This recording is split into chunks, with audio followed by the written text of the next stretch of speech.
I'm trying to get ready to podcast, but this one is demanding all of the attention. As soon as I sat down on the floor, she's there, flopping around, demanding belly rubs. How could I say no? Hi, welcome to the Yarn and Yarns YouTube channel. My name is Angela and all the places you can find me should be linked in the description box just below this video. I'm most active over on Instagram, where you'll find me as both Rainbow and Andy Yarn and Yarns. Very big welcome to you this week. Thank you so much for joining me. We've had a few new subscribers since the last episode, so anyone new, you are very, very welcome here. If you'd like to introduce yourself, leave a comment below. I'd love to chat to you, but don't feel obliged. I know I am a lurker on some other YouTube channels that I watch. No pressure or obligation, but I love to chat to you if you would like to do that. Also, of course, a very big welcome back to anyone who has been here many times before. I always appreciate you all taking some time out of your busy day, week, life to spend a little bit of time with me as I chat about my adventures in knitting and spinning and crochet. I've not got tons and tons of variety of stuff to show you today. I do have some knitting, some crochet and some spinning, but I've been concentrating on one particular project, which means I just, as I say, I don't have the usual sort of plethora of things to show you. Before we move on to that, a couple of things that I want to mention. First, over in our Ravelry group, which is Yarn and Yarns, and there should be a link down below, we have two make-alongs going on. The first is the whip along. So any project that you started before the 1st of September is welcome in that make-along. We are trying to finish up some of the projects that we have before the end of the year. So just work along on anything, and if you finish, pop a picture in the finished objects thread. There's also a chatter thread for that make along as well, so feel free to share what projects you're working on or your plans for that make along. I also have the Mount Pleasant knit along going on, and that is in conjunction with Ellie, who is Curio Yarns, and she has the Curio Yarns podcast and is the indie dyer behind Curio Yarns Yarn Company. And we're both knitting a Mount Pleasant t-shirt, which is a pattern by Pip and Pin, Megan Nodecker, and we're aiming to finish ours by the 1st of December. You don't have to knit that pattern, just any short-sleeved sort of t-shirt, sweater type garment, knit or crochet, is most welcome in that make-along. So if you have anything that fits the bill that you started after the 1st of September, then please come along and join the fun in that one too. The last thing that I want to quickly chat about before we move on is to say a very big thank you to anyone who has been able to support this channel by making a donation via my Ko-fi page. I said from the start when I set up that page that I'd be completely transparent about any money that I received, and since the last time I chatted about that, I've received £18, so thank you so much. Nothing will change on the channel and there's no obligation. I know it's not within everyone's means to support in that way, but I really appreciate anyone who is able to. Up until this point, I have been purchasing some equipment for helping me to improve the footage that I put up on this channel, and I've really made use of the tripod in particular during my Vlogtober videos. So if you haven't noticed, I'm trying to post every day through October, and that tripod has really helped me get some different sort of angles and the footage for those videos. So I'm super appreciative of anyone who's been able to support the channel. I've got a little pot of money that I've received through those donations at the moment. I don't have any more equipment in mind to purchase for the channel, but I am going to purchase some prizes for a giveaway for my 100th vlog, which will be coming up in a few weeks' time. So next weekend I will be vending as Yarn and Yarns. I own a small bricks and mortar yarn shop at the Knit Tea Retreat in Cardiff, and on Sunday there will be a marketplace which is open to everyone. It's at Insole Court for anyone who might be local or near to the Cardiff area and want to come along, and I'm going to pick up a few goodies from the other vendors to give away on my 100th podcast. And that will be thanks to the lovely donators who have provided that little pot of money, and I shall probably take about half. I've got about 40 something pounds sat in that little pot, so I think I'll take half to purchase some prizes, and then leave a little buffer there to help me post out the prizes once we do the drawing. So yeah, I think that's everything admin kind of wise. So let's crack on and chat about what I've been making this week.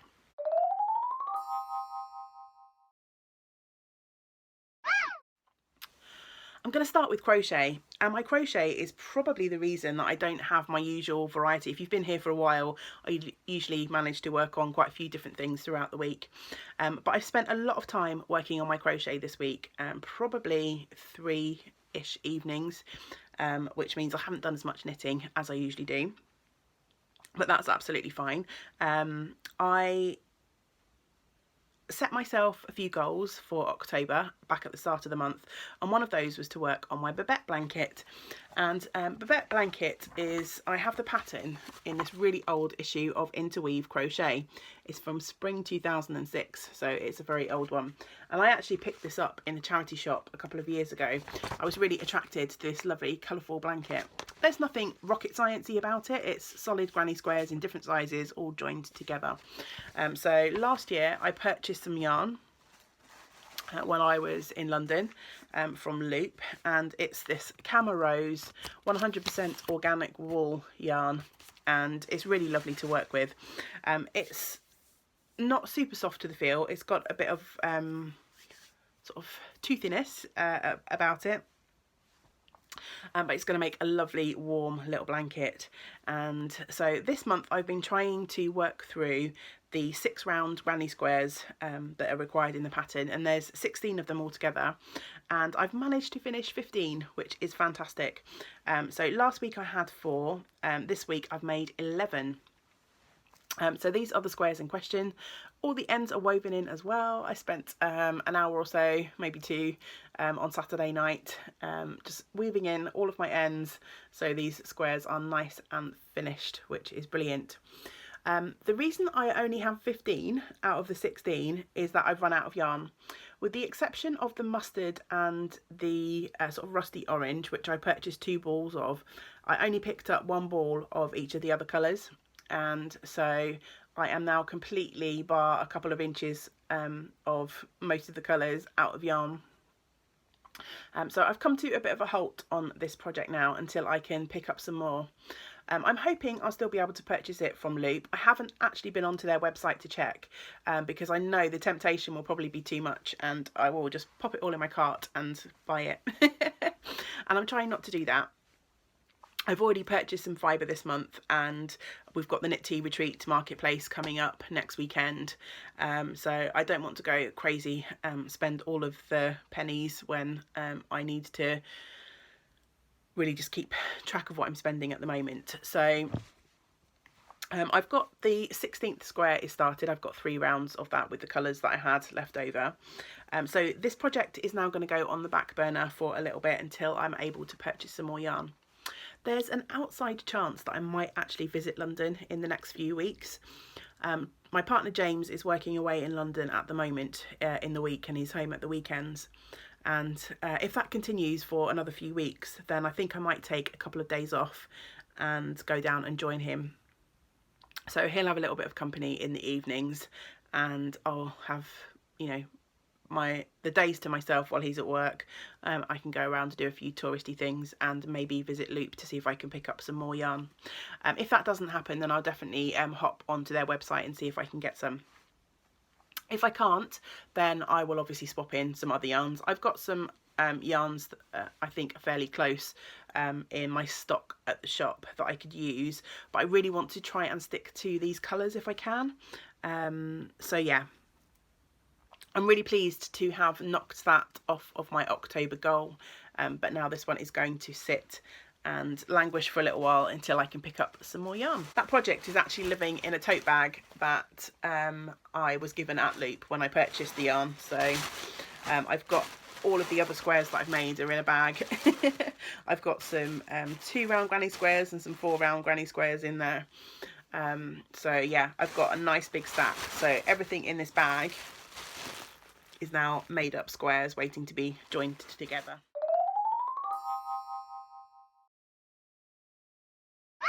I think we'll go for knitting next. I've got 2 works in progress to show you. The first one you saw last week, and it's my sock tube, and I've cast it off. So this is where I was last week. So I've knit up the rest of the tube and put in a little bit of 2x2 rib at the top, and it's now ready to be cut into pieces. I actually soaked this tube this week as well, so as you can see the yarn has evened out nicely. If you watched last week, you'll have seen I was knitting from a sock blank, and there was quite a lot of texture in the yarn where the yarn had been sort of knitted into the blank, and it was like this really, all wiggly giggly, and that was sort of showing in the texture of the sock. But I've knit with sock blanks before, and I know that the majority of that sort of stuff does block out. So the sock's looking pretty smooth now, and it's still slightly damp. I put it into soak a couple of days ago. It's so grey and drizzly here in Wales. It has been for the whole of October, and we have resisted putting our central heating on yet, so things are taking a little bit of time to dry out. But I'm hoping within the next day or so this will be fully dry, and I can start snipping in and putting in some heels, toes and cuffs. Have myself a couple of pairs of socks. I had a request from someone on the last video who said, could I film what I do, show the process? So I will try and remember to do that. I won't obviously do it for every bit that I cut, but I will, when I do the first cut, I'll show you what I'm doing, if I remember. So this sock blank was from Gail's Art, and I was lucky enough to win it on a podcast giveaway a few years ago. It was a lovely blank, painted or stenciled with lots of leaf patterns, so perfect for autumn. And the leaf sort of stencils came out as these sort of speckly bits all throughout the blank as we go down, so it was really fun to knit. And I was inspired by Lee, who is Lou Lee here on YouTube, to cast on this sock tube. I saw on her podcast that she's done a few in the past. It's just round and round stockinette. It's good kind of on the go, mindless or mindful knitting. So I decided to cast this on for Lee's Knit 1000 grams knit along, and if you'd like to join that, you can pop on over to Lee's Ravelry group, and the idea is between now and March to try and knit through 1000 grams or a kilogram of your stash. So yeah, this project will be counting towards that. I need to rifle through my leftovers and minis to see if I've got some nice colours that I will be able to pop in as contrast for these. If not, then I might take this to the retreat with me next weekend and see if I can pick up some minis from any of the vendors that might go with this sock. But I will raid my stash first and see if I can find something suitable. My next work in progress has not been seen here on my videos for a little while, and it wasn't actually one that I was expecting to be working on anytime soon. Certainly not on my October goals list, but I finished all of the commission work that I had in the shop. So often when I'm in the shop, if people ask me to do anything, I don't take on big commissions, but baby garments, hats, mitts, those sorts of things I'm happy to do, because I can get those done when I'm facilitating groups in the shop. But I finished all of that stuff, and so I needed a project that I could work on in the shop from yarn that I sell in the shop. So I pulled out my midsummer sweater. This was a pattern that was featured in the Knitter magazine a couple of issues ago. It's by Mary Henderson. My pattern's very screwed up in the bag, but let me try and show you. So that is the idea of the finished garment. So it's a short sleeved colour work sweater, knit in fingering weight or 4-ply yarn. I didn't quite use, I was inspired by this colour scheme, but I wanted to use yarn that I had in the shop. So I picked out 3 very similar colours. So these are my colours. The yellow is Rowan Valley Tweed, and the sort of brown colour and the blue are Baramu Pip colourwork yarns. So my colours really are slightly brighter, I think. And the last time I showed this, so here it is in all its glory. The last time I showed this on the channel, I had just split for the sleeves, and I just tried it on just to make sure that it was fitting okay. So in the last couple of weeks, on and off, I've been working on this in the shop, and as you can see, I've made some good progress on the body. So yeah, it's a bit bunched up on the needles. It's knit in the round, but I'm really enjoying it. And a few people say to me, how can you work on that in the shop? Because I like to have projects that I can pick up and put down quite easily, because I'm getting interrupted all the time. Customers, if I'm facilitating groups, I'm making tea or helping people with their project. But this really is quite simple colour work. Each row is a very even repeat, so it's very easy once you've got the rhythm in your head just to pick it up and put it down. So yeah, it's a great one for me to work on in the shop. It looks much more complicated than it actually is when you break it down row by row, and there's quite a few rest rows in here as well.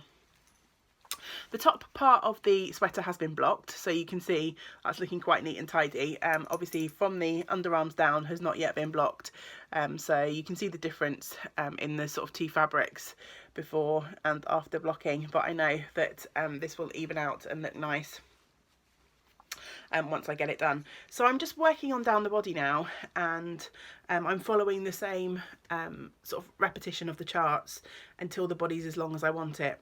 So I think I'm going to carry on until the body is as long as recommended in the pattern, and then I'll take it off of the little needles and try it on again and see if I'm happy with the length. So yeah, I'm really happy to be working on this one again. As I say, it's a bit unexpected, and it may soon go back in the bag again if I get any more sort of commission work in, but for the time being this is my focus in the shop. And yeah, it's really nice to make some progress. It'd be nice to have this done by the end of the year if I could, because although it's short sleeved, obviously with it being colour work, it's going to be nice and warm, and it will be a lovely one to lay on top of a long sleeve t-shirt, which I wear a lot in the winter months. So excited to be working on that one again. I need to change my yarn soon. These are the little balls that I've got, so they're all coming to an end, but yes, I'm sure that will happen soon. I've already got extras wound up in my bag in the wings waiting. I'm keeping that in this lovely tote bag, which is covered in fibre at the moment, so I'm not showing it off to its best. This was this year's Wonderwall tote bag, and it was a super kind gift from Mandy. Thank you, Mandy. My friend Mandy is Solo Knitter over on Instagram, and we met up for the first time at Wonderwall, and she was so kind, and she purchased one of these totes for me, and that's the perfect thing for keeping all of the balls of yarn. There's plenty of space in there, but it's a great one for keeping a sweater project in. So that is the Midsummer sweater. Is that what it's called? Midsummer Meadow is what it's called. I keep referring to it as a variation of those two words and never quite get it right, but it's the Midsummer Meadow. See, forgot. Oh dear, never mind. Let's move swiftly on.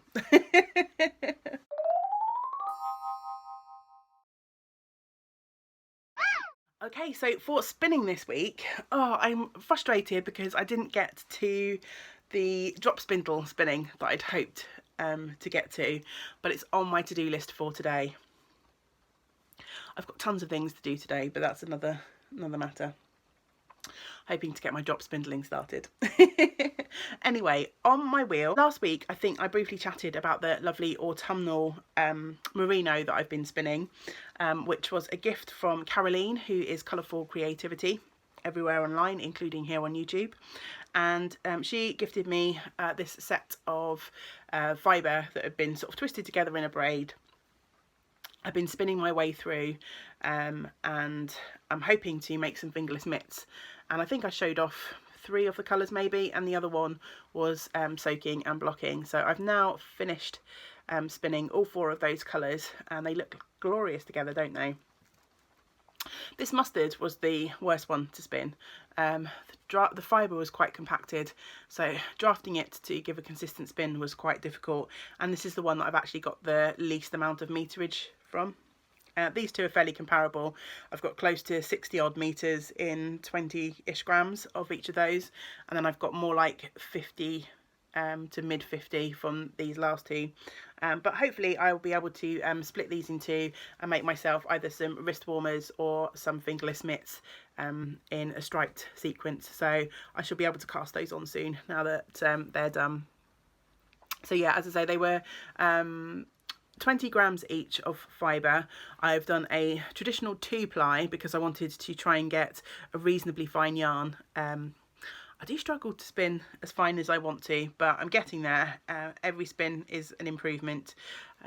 So yeah, I'm hoping, as I say, to make myself some nice fingerless mitts or wrist warmers in a fun autumnal stripe. This colour is quite brown in real life. It's showing a little bit darker on the screen. The rest that one's probably a bit duller than it's showing on my screen, but it's that nice khaki green, and then the mustard and the rusty orange. So yes, I'm super excited to have those done. Not sure when I'm going to cast them on yet. I might actually cast them on as my retreat project.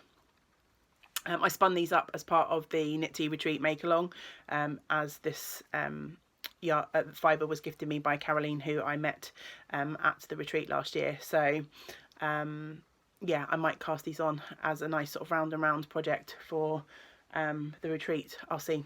And then the second thing that's come off my wheel this week is 50-ish grams, I think it might be slightly less than 50 grams, of this mixed fibre. It's unknown fibre content. I showed the fibre last week, and I will be showing it again in a moment. I bought this on D-Stash, and I have about 200 grams of it. I'm spinning it up as a traditional 3-ply, so I'm just splitting the fibre into sort of 3 quantities of roughly the same, spinning them onto 3 separate bobbins and then plying them all together. And my idea was to make up these 50 gram skeins and include them in gift packages throughout December to some friends that I usually send presents to. I have mixed feelings about this fibre. The yarn looks beautiful. Those colours are just so subtle and stunning, and I think it's a nice kind of wintry, with the sparkling as well. It's a really nice kind of wintry yarn. My hesitation comes from the fibre itself. I'm not massively happy with the way it's working up. So this is the fibre. As I say, I purchased it on D-Stash. I've not got any complaints because I picked it up for a reasonable price, and the listing I double checked. It just said custom fibre blend, but the person who was selling it had lost the label, so she couldn't remember exactly what was in it. I'm finding it difficult to spin. I've never blended fibre before, so I'm sure it's super tricky, and this is not a complaint at all. But I'm just finding, as I pull this fibre apart, and I'm not sure if it was in the making or the storing, some of it's compacted. There's lots of little neps when I pull the sort of different fibre apart, and it sort of comes apart in uneven chunks. So usually you can kind of unravel your bits of fibre and pull them apart in relatively even sort of sections, but some of these bits have got really short sections that just pull apart, and the colours want to kind of like separate into their colour sort of sections rather than blending with others. There's lots of like really kind of sort of fluffy bits in here. I'm not sure what this fibre is, but it's quite different to other bits, and yeah, it's just proving pretty tricky to spin. If this had been one of my first few spins, I probably would have given up on it, to be honest. As I say, it makes beautiful yarn. I mean, the yarn is lovely looking. There's barber poling in some of the singles, so of course there's barber poling throughout. I'm just not sure that I'm happy to gift this. I've managed to over twist this one in places, and I think it's just because I was wrestling with the fibre. So there's a few bits, even though this has been washed and set, there's a few bits that are sort of kinking and curling up. But I'm pleased with the fineness for a 3-ply. For me, this is probably the finest I've managed to spin. It's relatively consistent, but there are these sort of lumps and bumps again. As I'm drafting the fibre, there's some bits that just don't want to draft. But yeah, I'm just not sure what to do. Let me know your thoughts. If you received a gift package from someone, would you rather have a little bit of their lumpy bumpy handspun that maybe wasn't perfect, or just like a skein of either indie dyed or commercially produced yarn? Let me know, because I'm unsure whether I want to gift this, because I guess it's just not my best work. And I'm a bit worried about the over twisting and how that's going to knit up. So originally I thought I could gift these skeins and it would be enough to make a hat or a pair of mitts or something nice for the recipient, or to add into another project. But yeah, I'm just a little bit worried. Let me know. Am I overthinking things? Would you be happy to receive handspun with all its... I mean, I know handspun is never going to be perfect. Certainly not my handspun. But I think it's just the over twistiness. Although this yarn is super pretty, it's... yeah, I've just got reservations. Let me know. Hey, I think that is it. So I think this will be a relatively quick one for me.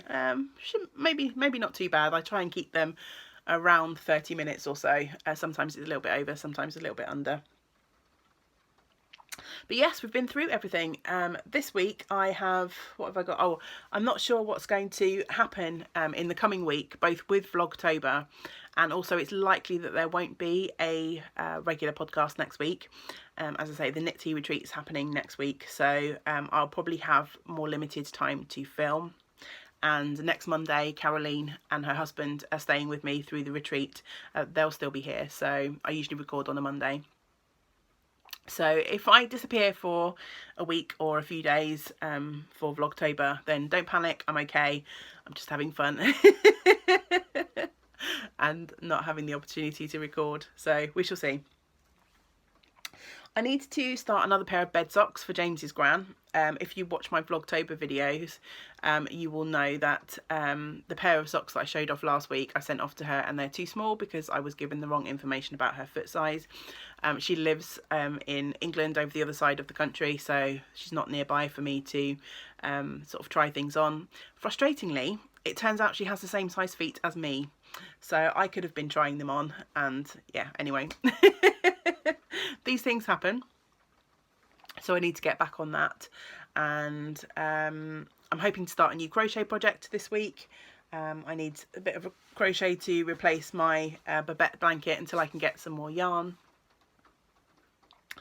And oh, I'm still working away on my Canady shawl.